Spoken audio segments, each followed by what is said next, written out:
Welcome to Missouri Sports Talk. I'm your host, Cameron Staley. Today I'm here with Easton D'Amelia. Easton, week of 5-4. This is round 2. I accidentally forgot the audio cord somehow. The first time I've ever done that, I just completely forgot it on the table. I had the little audio box on the top, just didn't plug it in. Well, so it's the week of first. You let me pick, and then we have the first time we mess up and have to do something over again. So we had pretty rough weeks in the picks last week. You went 8-8. I went 6-10. That's awful. That's the worst week I've had at all this whole entire year. Yeah, I mean, I'm able to finally take control of the lead now. So it was about time, I put in my work, a long study, long film sessions, and I'm finally right now on top of the mountain in first place. Before we get to it, let's shout out what you're doing this summer inside the Mink. So inside the Mink, I'm running an account that's covering all Mink League action. The Mink League is a collegiate summer league standing for Missouri, Iowa, Nebraska, Kansas. There's teams only currently in Missouri and Iowa. I'll have podcasts, highlights, and a lot of exclusive content. Cameron's going to be along for the ride. All right, so let's go for the scores last week. MICDS in Duchesne did not happen. California could not get it done on senior night 6-2. That's one that they definitely want back. Fulton in Mexico does not happen. Stratford gets it done. They're on a nice winning streak, 3-1 over Bolivar. Blair Oaks falls to Moberly at home, 3-2. And Tolton loses against a solid team, St. Dominic, 6-2. That one, not too bad of a loss for Tolton, if we're going to be honest. Yeah, it's not a bad loss, but Tolton's on a stretch where they're not playing their best. They're not getting wins in the win column, and that's what you want right now in where we are in the season. Now, I was at that Moberly Blair Oaks game. That Moberly team is pretty darn good. They play really well, a good defense. They pitch well. I think this is a top 2 team in the state. Class 4 for this week, Boonville. That game is tonight. So is Fulton. Chillicothe hosts on the 12th, St. Charles on the 12th, Fredericktown and California on the 13th. Pirates versus Tigers. I'm going to go with Boonville here. They're scoring 5 runs a game. They're allowing 3.3, and they're 7-1 against Warrensburg since 2015. I'm going to take Warrensburg. They've had recent success. They beat Summit Christian, and they won 4 of their last 5 games. Boonville, they are a tough team, but I think they're able to get it done.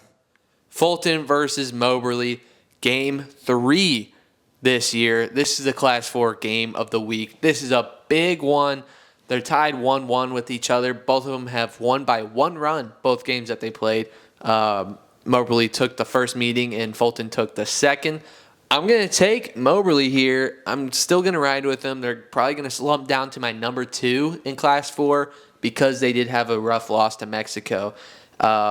But they're scoring 7 a game, and they're only allowing 1.8. So I think they're going to be able to take care of this one. What kind of helps you here is they kind of had a brutal loss against Mexico, a 9-3 loss. That's going to fire them up. They're going to get one back in the win column. But I'm going to take Fulton. Fulton's won 5 games in a row, and they beat Moberly during that stretch. Chillicothe versus Savannah. This is a pretty entertaining game here. I will take the Savages on the road.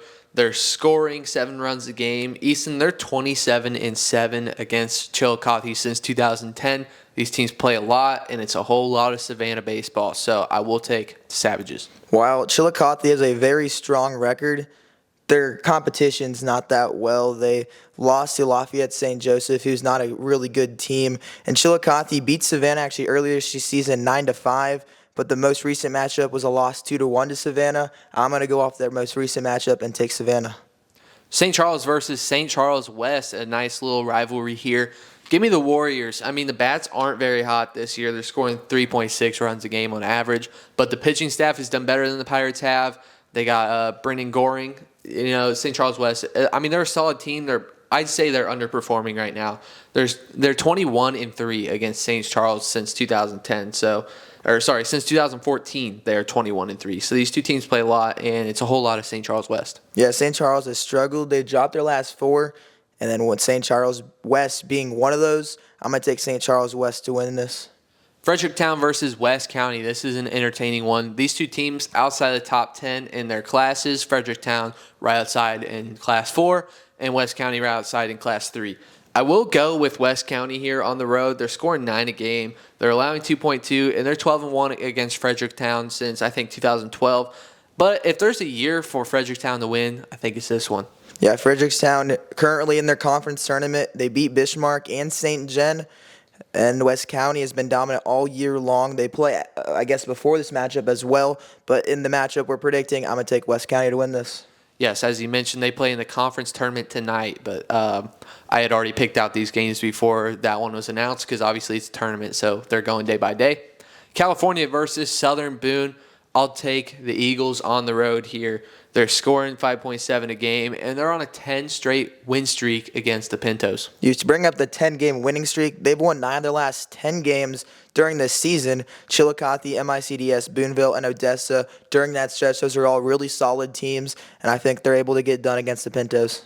Class 5 from this past week, Marshfield, they put it on West Plains 16-2. John Burroughs falls at home to SLU 6-2. Warrensburg, an upset win over Summit Christian 4-3. Liberty and Platte County, they split in a Saturday doubleheader. So, Easton, you took Platte County. I took Liberty. We both technically get it correct, but I put the more impressive win on here. Liberty 6-0. Festus, they lose at home to Oakville 3-2. Not a good one.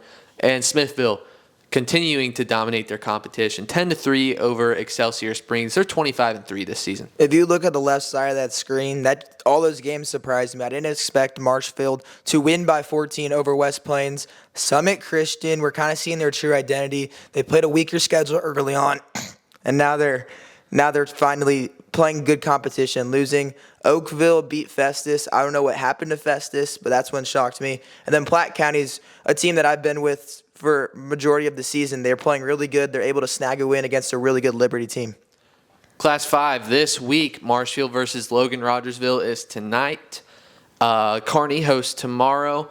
Vianney and Carl Junction on the 10th. Platte County on the 12th. And Helias on the 13th. I'm going to take the Logan Rogersville Wildcats on the road here tonight. I almost went to this game. Now I'm going to Atlanta versus Knox County.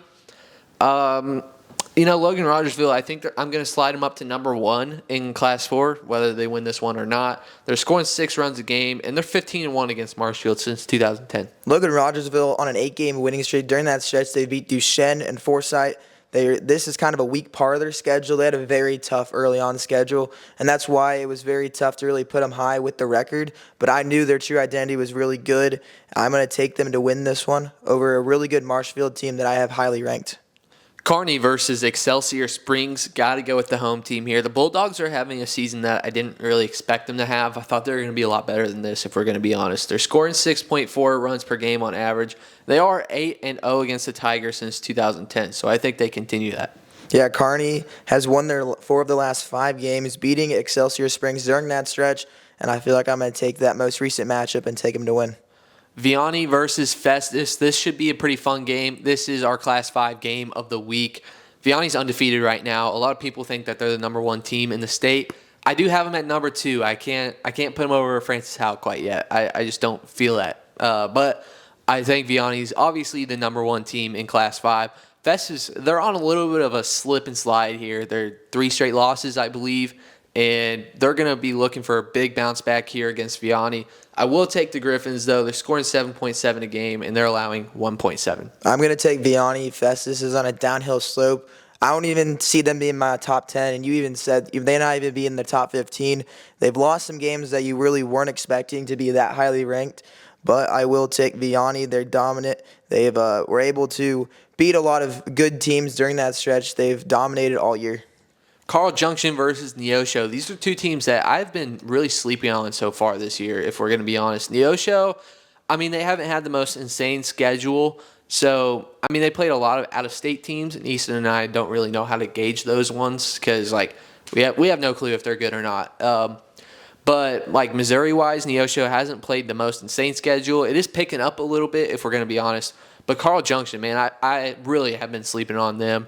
They're on a really nice win streak right now, so I got to go with the home team here. They're scoring 6.2 a game, and they're 14-6 against Neosho since 2010. Neosho beat Willard earlier this year, but they play a weak schedule in Missouri. But Carl Junction, they're a team that's been tough. They've been battle-tested, and I see the Bulldogs coming out on top. Platte County versus Truman. I'm going to take the home team here. They're scoring 7.3 a game. These 2 teams, they've only played 3 times before, and Platte County's won all 3. So I think they win the 4th meeting as well, make it 4-0.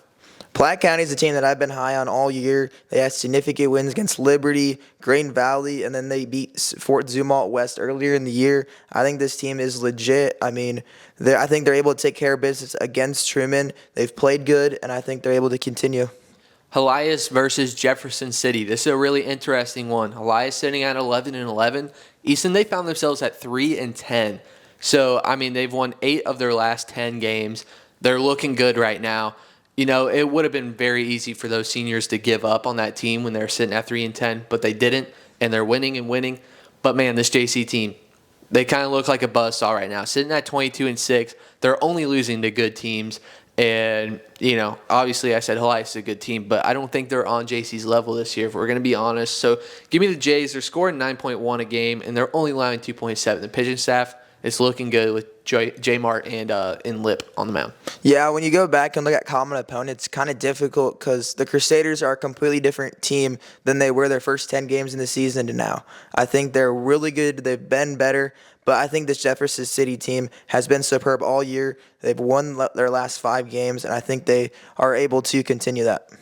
Class 6, this past week, Parkway South defeated Seckman on the road 3-1. Park Hill South, 9-2 over Park Hill. Francis Howell defeats Marquette 9-1.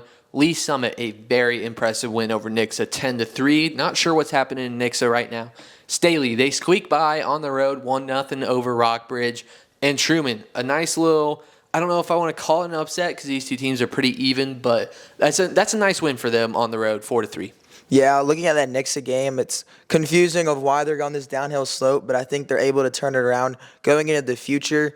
Look in the bottom right-hand corner, Truman versus Green Valley. Green Valley's been playing phenomenal baseball, and I thought they were able to continue. Truman did snag one, but I still think this team has gotten so much better since the beginning of the year, and they're going to be able to turn it up during the postseason.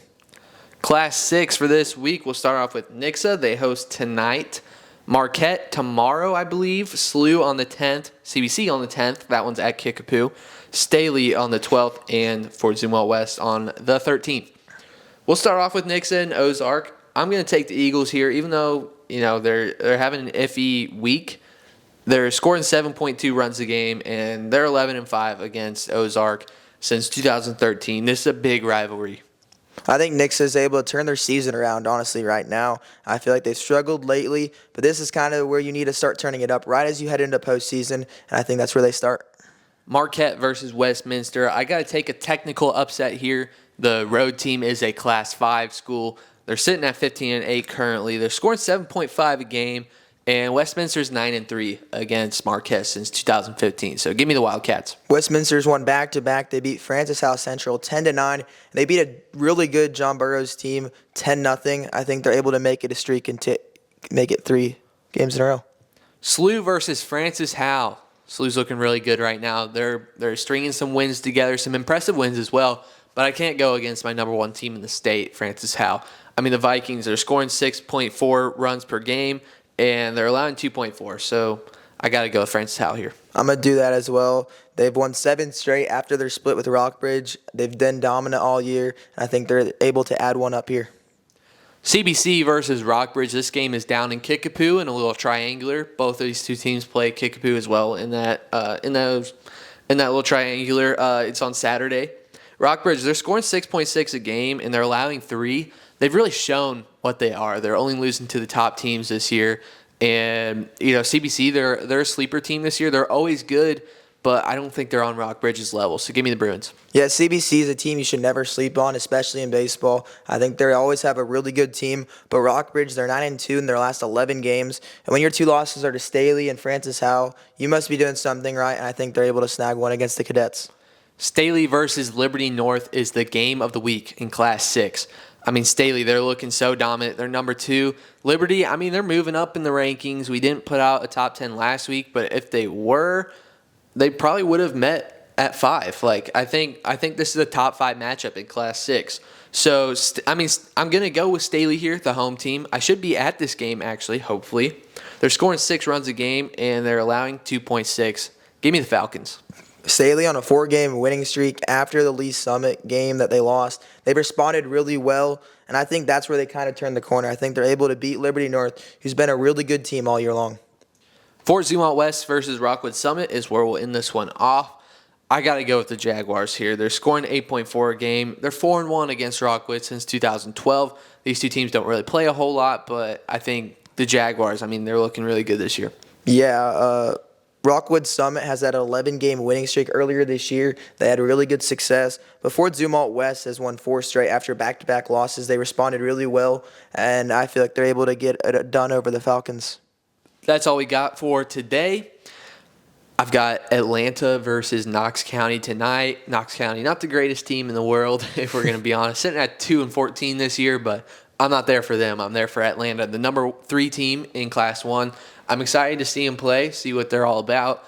And on Friday, California versus St. Paul Lutheran of Concordia.